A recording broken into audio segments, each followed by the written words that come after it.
should welcome you again and like start all over again from the beginning, because now we're like, anyway. So Jai, tell us a little bit about yourself, please. Okay, so I am an actor. I write. I have quite a vast background. I'm a programmer, I'm a massage therapist. I've done design work, so I've got a vast collection of skills. Predominantly at the moment, pandemic aside, acting and writing is my focus, and I do kind of let's try that again. Upliftment and empowerment work in terms of workshops and one-on-ones. What brought you to that kind of field? Hang on, new agey crap.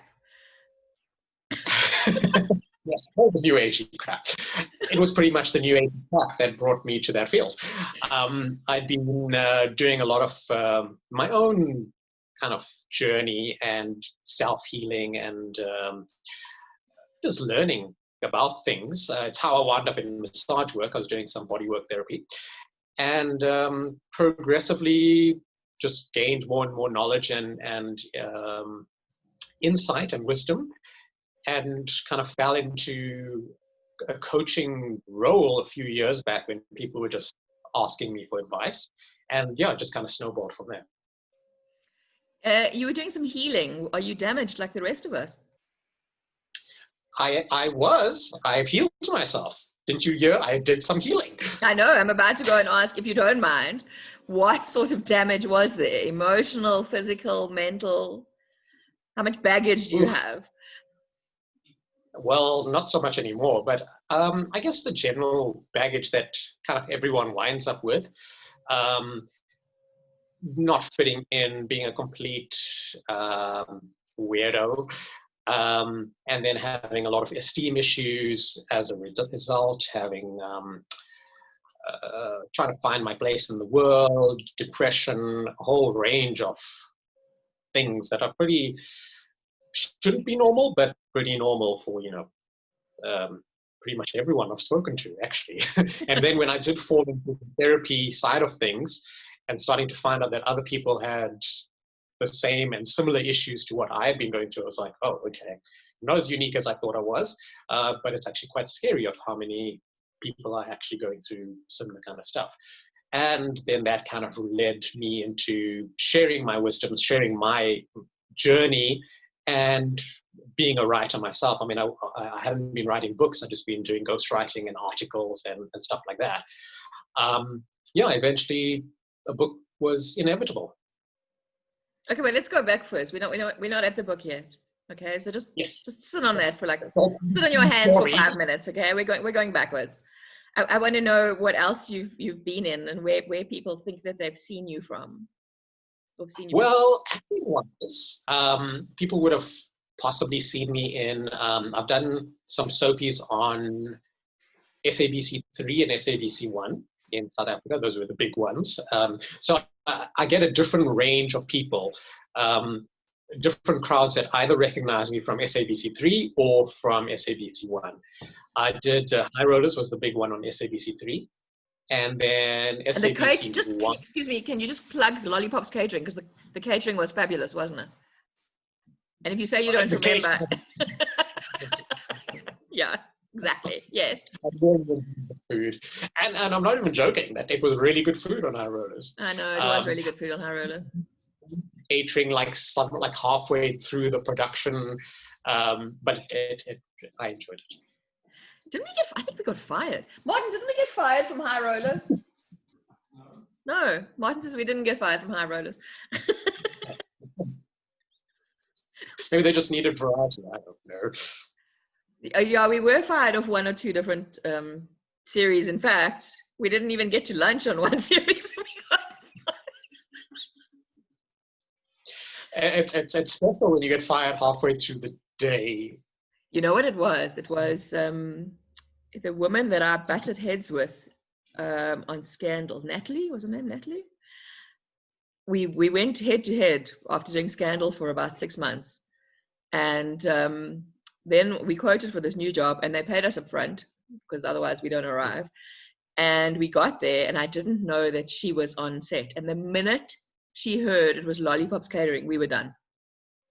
Okay, wow. It was like, I wasn't there. Martin went with the guys and they set up and they did everything. And then literally we got fired before lunch. She only had to hear it was Lollipops and it was over. It was ice. But they shot themselves in the foot because they owed us money for 2 weeks. And they couldn't get their money back. No, they couldn't get their money back because that was the contract. The contract was you give us 2 weeks notice and hello. Yeah. Goodbye. Anyway, this is not about Lollipops Catering, although I'm going to plug Lollipops Catering. Because you've included us in your book, haven't you? Yeah. Anyway, so. Of course. Okay. So how old are you? I'm 43. Aging beautifully, Jai'prakash. Look, no. Aging you. Is that like Indian skin? It ages absolutely beautifully. Like, look at no lines. Are those, is there Botox or anything there? No, nothing at all. There's some lines there. Managed to wrinkle a little bit. Eyelines. I've discovered, like, doing these Zoom sessions. Gray. Oh, it's really annoying. That's why I grew my hair to cover it. My dad had gray sideburns. Everything else was like dark, and had these gray sideburns. My mom actually thought that he dyed them gray just so they would stand out and look different. But they grew that way. It was completely natural. So yes, gray is fantastic. I'm going gray gracefully, I've decided. Yeah, that's good. It's a good decision to make. It is. You know, why fight it? I've earned every single gray hair that I have. Jai, so you got on this healing sort of track, learned a whole lot of stuff. People started asking you for advice. Why were they asking you for advice? Do you project that kind of energy, that come and ask me for stuff energy?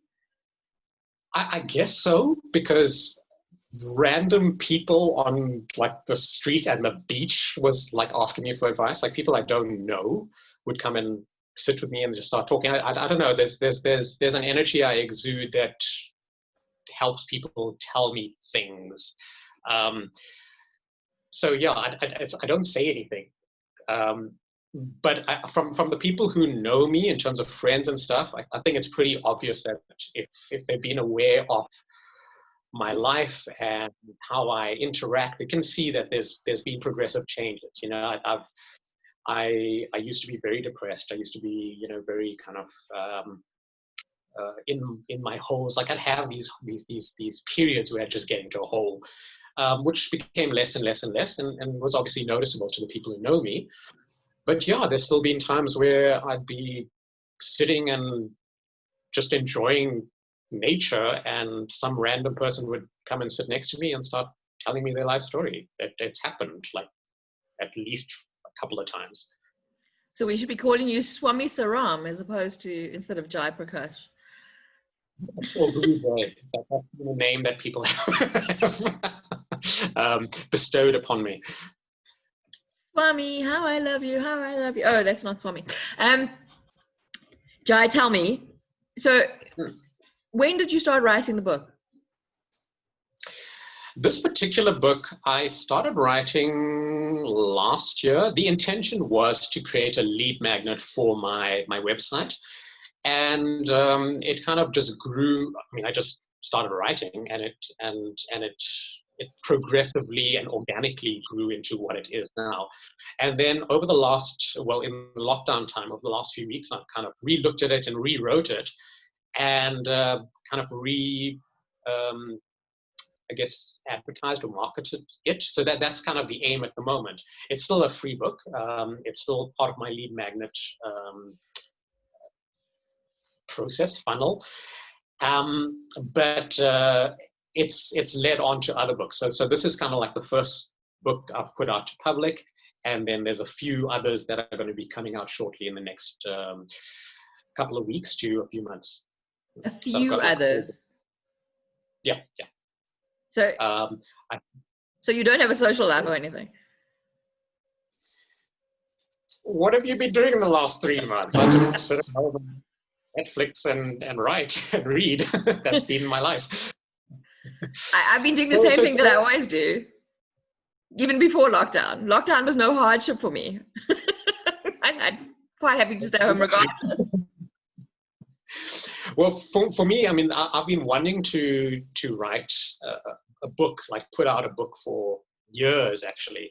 And so I've got a whole bunch of unfinished works that has been, building up over the years. And with lockdown, and I guess I'm in the right space to just get things out. So now I've got a few books that have been worked on for years, and now they're kind of ready to just be finished and made available to public. So no, what kind, it seems are they self-help, or they novels or fiction? What are we looking at? self-help. They self-help. But they're written in a kind of autobiographical way. So kind of in the vein of Eat, Pray, Love, those type of books, or Yes Man. So they kind of real life, taken from my real life, with a little bit of embellishing here and there, and maybe As one does, written yes. Written out of chronological order, but with the intent on a particular lesson. So each book is kind of focused on a particular lesson, like, for example, dealing with depression, or dealing with romantic issues, like how to find, or my journey through romance and figuring out my sexuality and stuff like that. So was there some confusion? Yeah, just not so much confusion, just didn't fit in with how society had kind of ran romance. I didn't work for me. So, I mean, I've gone through various experiences and adventures through, and discovered polyamory, discovered the kink world, discovered like the fluidity of gender representation. And stop. What is gender representation? Notice I knew what the others were. Representing as a woman or as a man, or asexual or fluid, or there's a whole range now, and I know, I don't know all of yes. But you know what I mean. And then it's just sexual health. I mean, I wound up in circles that were very sex positive, so there was a lot of learnings that occurred through that weren't available in traditional, I guess, schooling and friendship circles. So I don't know where you went to school, but there was no sex at school when I went to school. Well, no education. Well, it might have been sex, just not the right education, depending on where you were. Yes. I was very at school. I must say that I was a late bloomer, so a lot of my education only happened in the last like 10, 15 odd years. So yeah, I just brought all of that into my work. Okay, so now let's talk about creating from the beginning. Mm-hmm. Okay, tell me about it. So the book is called Creation Begins with You, and the idea is, or not the idea, the foundation element, what I'm basically saying is you're responsible for your life, you as the reader. And here's the guidelines on how to take more responsibility, how to be more in charge of your choices, how to build up your confidence, and how to build up your self-love and personal value and esteem. So yeah, that's the crux of it, and it's kind of written. I like to think it's written in a very flowy and humorous way. My friends who've read conversational.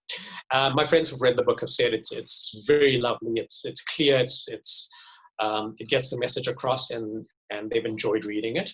And they've been my guinea pigs. So yeah, now it's time to get it out to a wider public. Jai, do you at any point in your development did you blame your parents for how you turned out? Oh yes, but I got over that as well. In fact, that's the topic of one of my books, is letting your parents off the hook. My theory on that, and I kid you not, I've had this theory for many years. I believe that you can get to 30 and blame your parents for all the shit in your life. But the day that you turn 30 plus 1, you actually need to start taking responsibility for anything that you do from that point. You are an adult. You've hopefully, Martin, why are you making strange noises? Excuse me.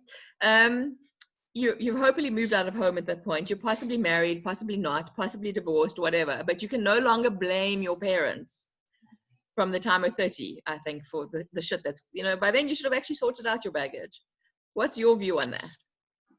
Well, it's a good view to have, but it's also unrealistic in this world simply because everybody's living at home because they can't afford to move out at 30. Sorry. No, just because they don't have well, there is that. That is a factor, but it's also no one has not no one, but very few people have the maturity, not the maturity, but the education of maturity and how to be mature and how to be emotionally mature. Those are things that are lacking in our education system. It's lacking in our parenting. It's lacking in our social kind of learning in terms of what's at school, what's in religions, what's in spiritual groups. So there's a lot of people who get to 60, 70 and still in some way blame their upbringing for the way things are. So it's a nice sentiment to have, but not everyone can get there simply because they just don't have the foundation to get there. Yeah. Okay, you're not allowed to disagree with me. You realize that you've just committed the sin. That's my theory on life. It's it's got to be everybody or nothing. I just have to tell you that. Sorry. Okay, so that's parenting. It's down the, oh dear. It's down the line. It's not the book that we're talking about. So I called your segment creating, what did I call it? Creatively You. Create. Something like that. You, I think. Like I know. I think you're a bit horrified that I changed the. No, not at all. I was I was amused by it because it is creative you. The idea in this book as well is you are a creator. You are the person who's building up your life, and you've picked up these various lessons through your parents, through your elders, through your school, through your religion, or whatever else has been an influence. But a lot of those messages were incomplete, and they were missing blocks. So this book tries to bridge a lot of that and guide the reader into going, actually, I am a creator. I am doing this. So whatever I've got now, this is part of what I've created. I've made these choices. Whether I've made them consciously or not is part of the growing. And once you realize that, you go, as a reader, again, not you personally, but a person can go, well, I've got up to here just kind of going on default, but these are still my choices. These are the consequences of my choices. So if I want better consequences, I need to make better choices for myself. And that better is, it's a relative term. It's better for you. You can't tell any person what's their best. They've got to figure it out for themselves. And part of that is getting to know themselves and getting to understand and learn what is actually good for me. So that's the journey of the book, is guiding people. It's a very short book. It's only about 40 pages, but is guiding people into being more confident and being more responsible for their own actions, letting other people off the hook and kind of not blaming, but taking responsibility, going, this is my job, this is my life. I can't be waiting on the government. I can't be waiting on my parents. I can't be waiting on my spouse. I can't be waiting on my whoever you're waiting on. I've got to go and do this myself. And the more one does that, the more empowered one is, and eventually becomes habit of just taking care of yourself.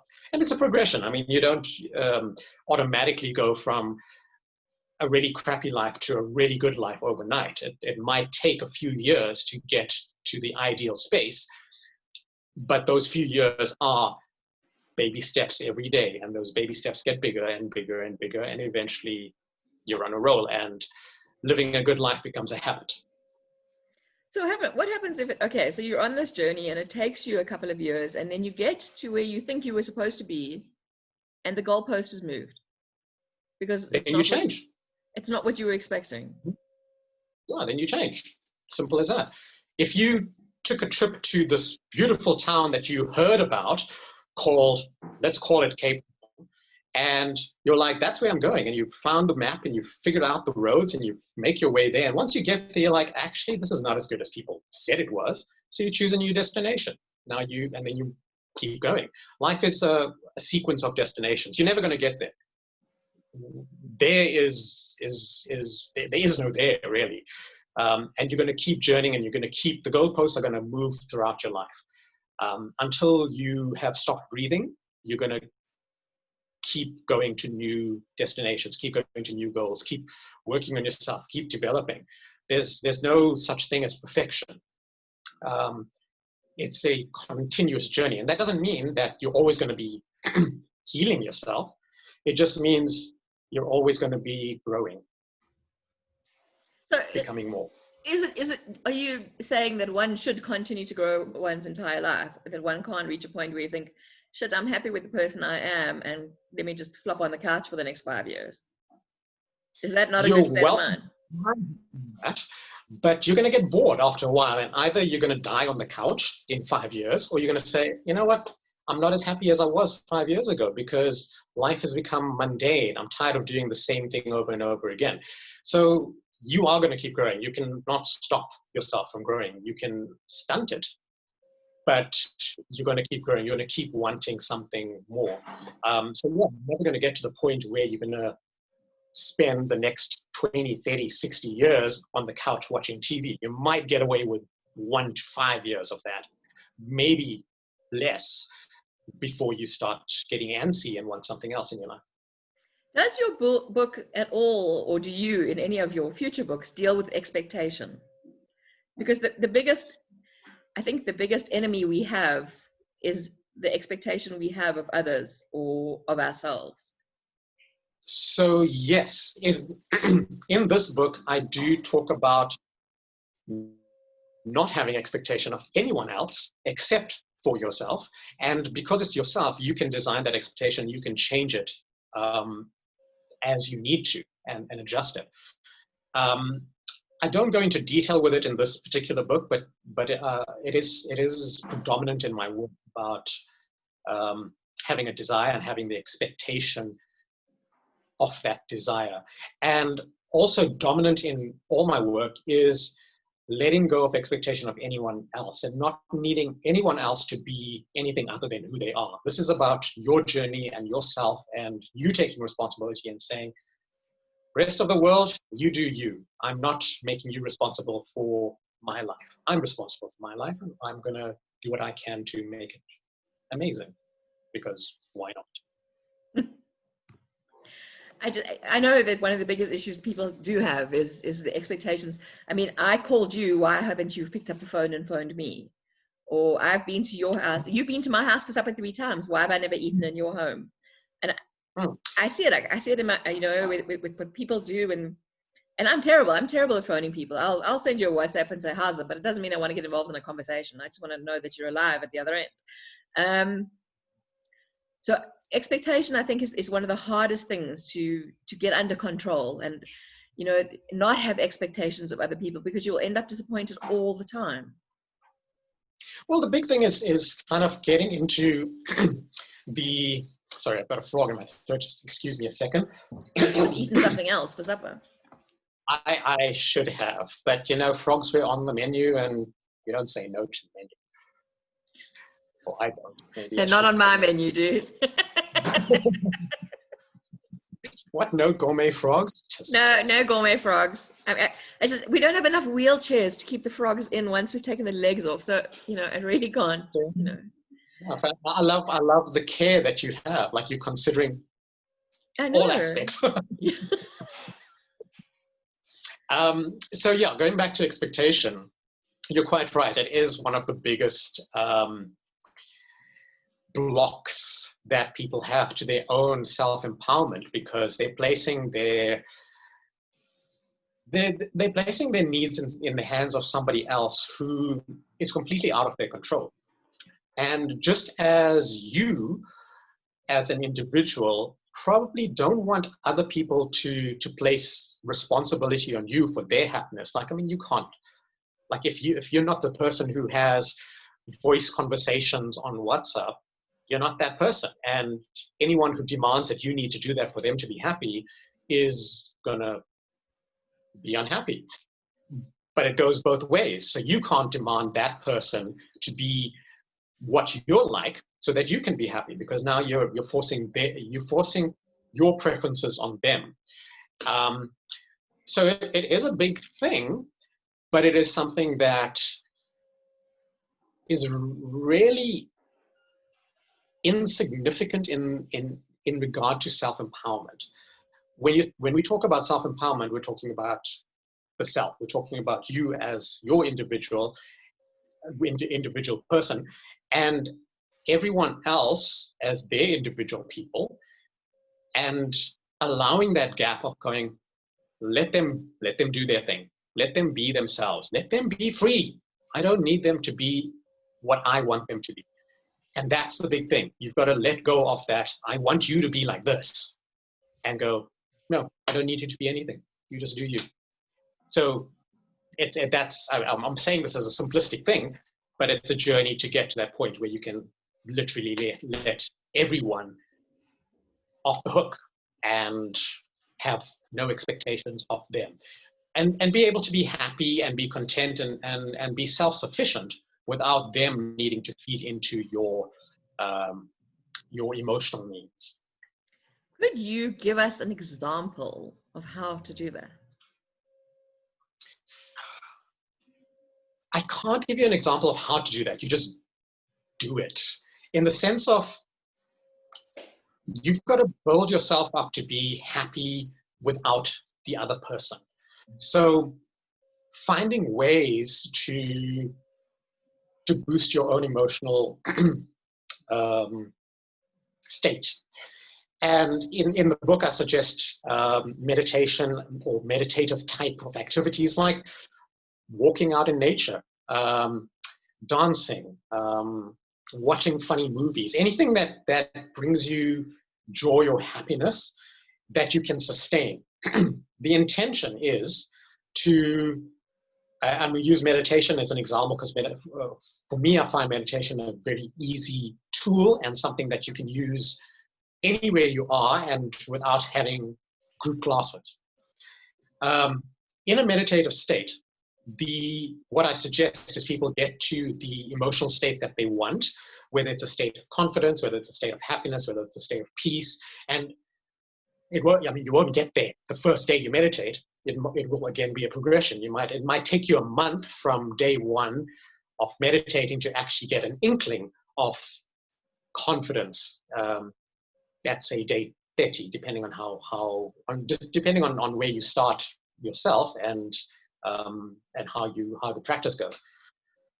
Once you've reached that state, whatever it is, let's say confident, the next step is to extend it beyond the meditation. So now you do the meditation, you get into confidence, get out of the meditation, but stay in the confident state until something happens in your world that knocks you off.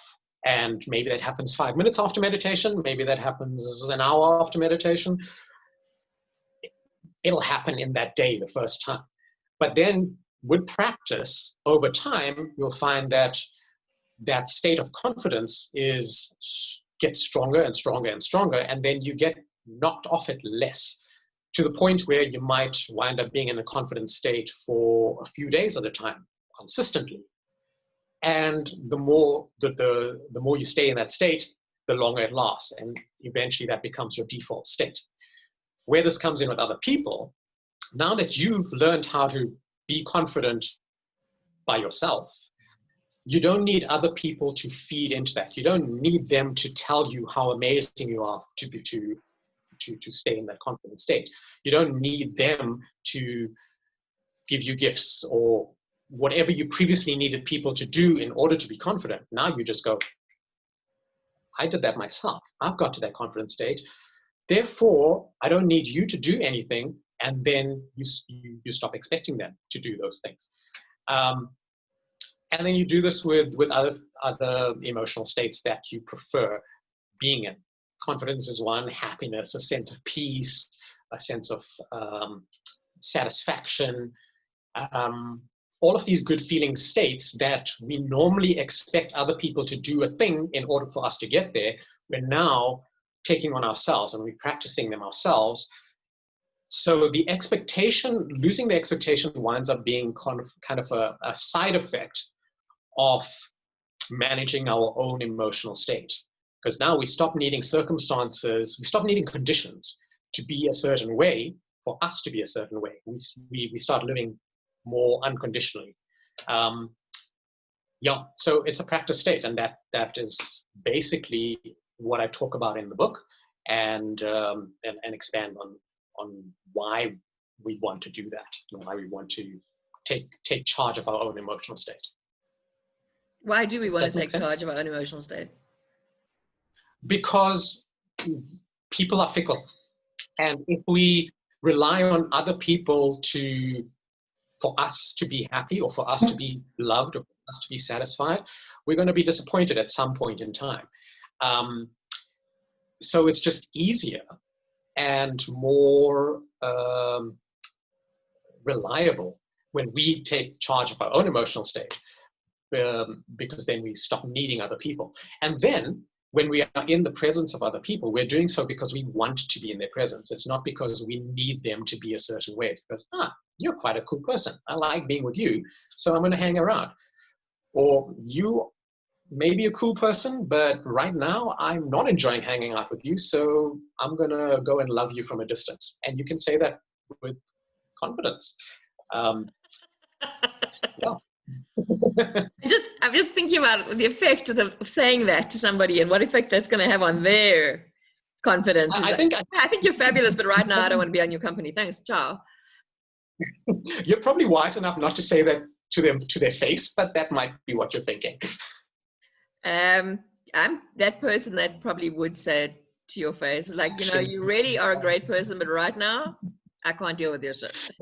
Right. So they can go and talk to the therapist and get over it. And that's what therapy is for. So do you recommend therapy? Should everybody be in therapy? I recommend going to therapy, but not getting stuck on it. I wouldn't suggest sending your car in for a service every week. Like, if there's a problem with your car, get it sorted out, send it for as many services as it needs, but get it sorted out. If you're still sending your car for a service continually 5 years down the line, you might need to get a new mechanic. Or a new car. Or new car. Well, you can't get a new body, but you can free yourself of the need of therapy. But that's, again, a process. I do recommend therapists. I have judgments on different therapists because I think some people are better than others. But, you've got to find the one that works for you. I do think that therapy is better than not. There's no point in trying to bottle down things that you need to deal with. So get them out. Yeah. Get them out. Yeah. Get them out. Yeah. So sort them out.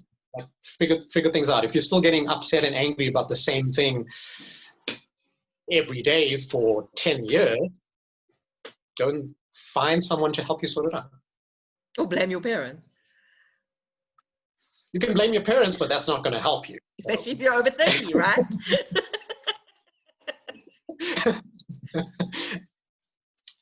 Then you might need therapy after you're 30.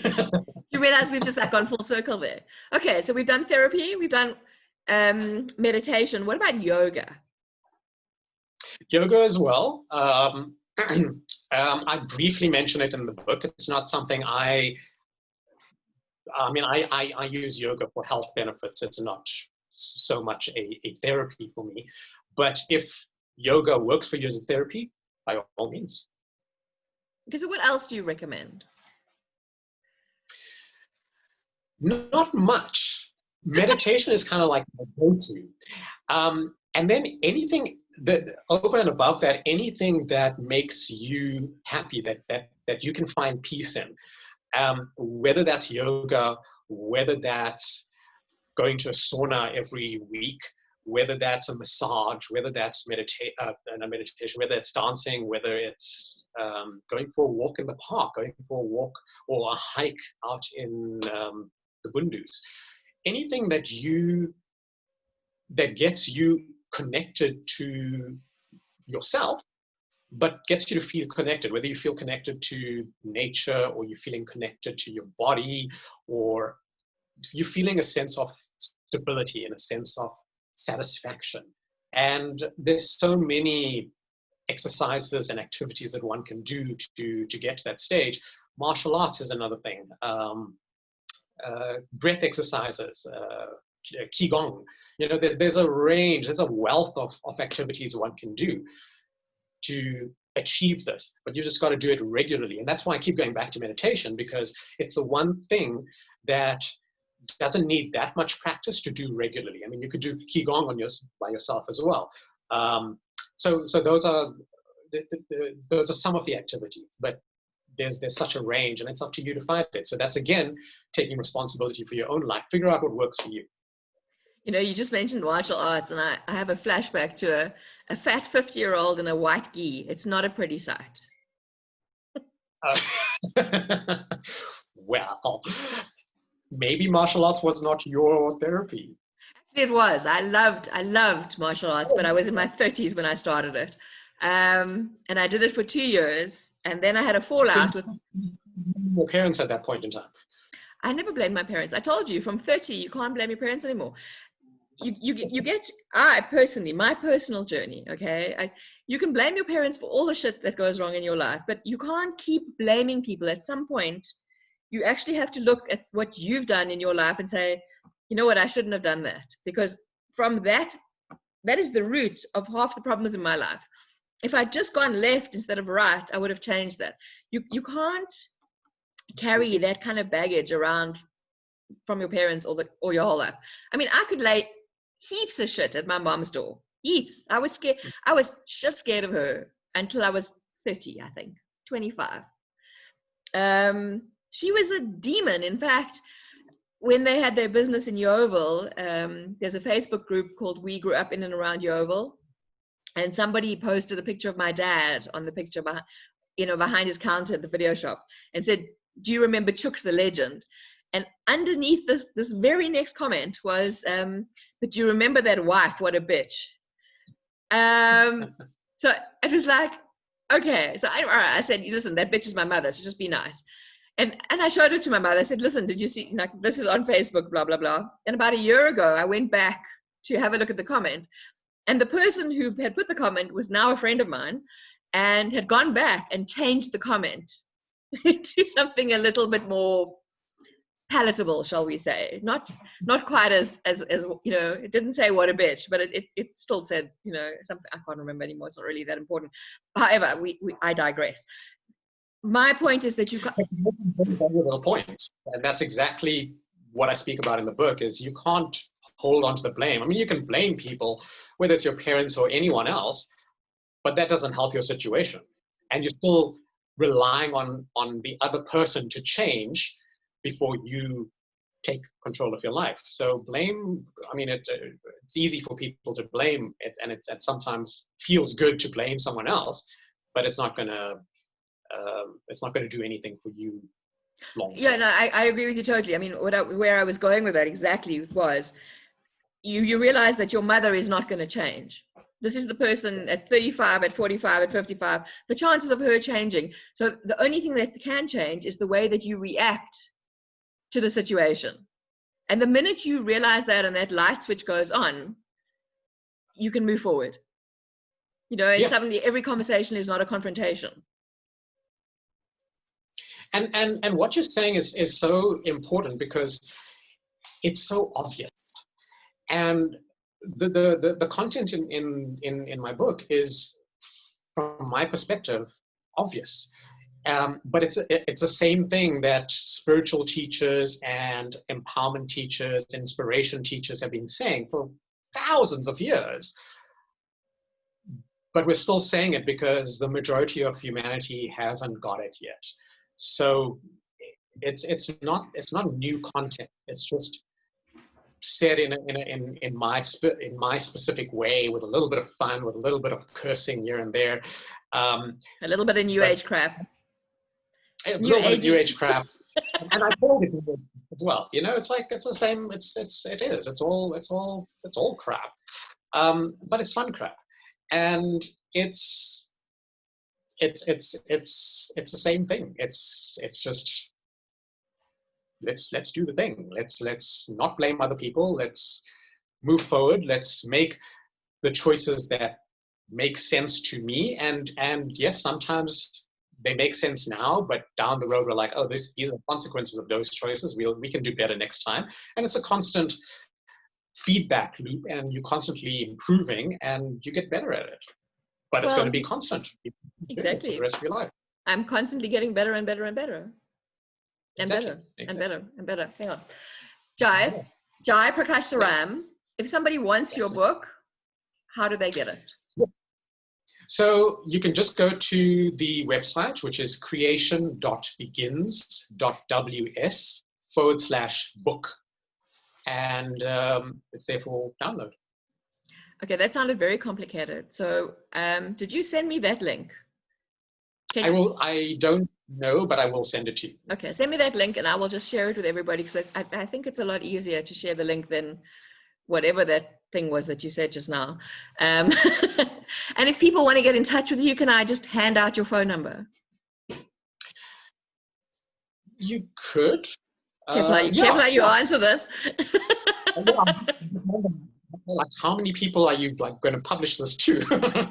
Well, there are like over 200 on the one group, and there's 1,300 on Life in a Garden, and I've got over 2,000 friends on Facebook. So we sort of, give or take 3,000 people. But no, I probably just to the 10 in the room if they want it. Yeah. I mean, as long as I don't confuse people, it's good. And I'll obviously send you my website link, and people can contact me there as well. Yeah, I think I shared that earlier. I'm not quite sure. I think I focused on the new agey crap, but that's where kind of like when I sort of third line from the bottom, and that's what I stopped. I'm like, hang on, did he really just say that?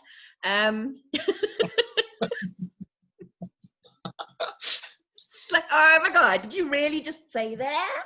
Okay, so are there any questions for Jai'prakash, who made me correct the spelling of his name 3 times before I got it right? I sent it to you. Like, how do you get it wrong when you see it in front of you? The same way that people spell my name Mandy, particularly when it's on every email as Mandi. I mean, like, it's there. Spell it right. Okay, so it's a lowercase p, but it should be an uppercase p. What does Jai'prakash mean? Jai'prakash means victory of light or praise of light. Jai is a Hindi word, which could mean victory or praise, and Prakash means light. So that's my full first name, victory of light. Is that what your parents named you? No, that's what a Guruji named me. So a few days after I was born, Oops. I'm a Hindi priest, and I was named. I think there was a naming ceremony, and I got my name from there. Aren't Hindi newborns only named after about 4 months or something, 3 months? I don't know. It could have been. I have no idea. I was there, but I can't remember how old. Oh, you mean you don't have memories of when you were in the womb and being born and all that kind of stuff? Okay. Have you tried regression hypnosis? I mean, you can go back that far, I suppose I could, but I'm okay not having those memories. I'm fine with it. Like, I've let the past go. You let the past go. It's been absolutely fabulous chatting to you tonight. Thank you so much. Kerry said a very interesting and entertaining chat. Thanks so much. Laura said it was lovely. Thank you. Mandy is saying Jai, it's been absolutely fabulous chatting to you. Wonderful to see you in the flesh again. And everything of the best. Can't wait for the next book to come out. And does anybody actually know who we're speaking to tomorrow night? Because I can't, for the life of me, remember. Who am I speaking to tomorrow night? Hang on. Hold that thought. Getting it. Just checking. Just checking. Just checking. Just checking. Just checking. Just checking. There's so many email things. Oh, fabulous. Tomorrow we're talking to Julian Ortler from TreeWorks about the fate of our trees, because they are under threat from so much more than just shot hole borer. So Jai, yes, my little shadow of light, if you were doing nothing tomorrow night, come chat to us while we talk about trees. You know, I talk to the trees, but they don't listen and all that. Ladies and gentlemen, thank you very much. Have a fabulous evening. It's been fantastic chatting. Everything of the best with the book. And I'll see you online. Bye, awesome. everyone. Thanks, everyone. Yes. Bye.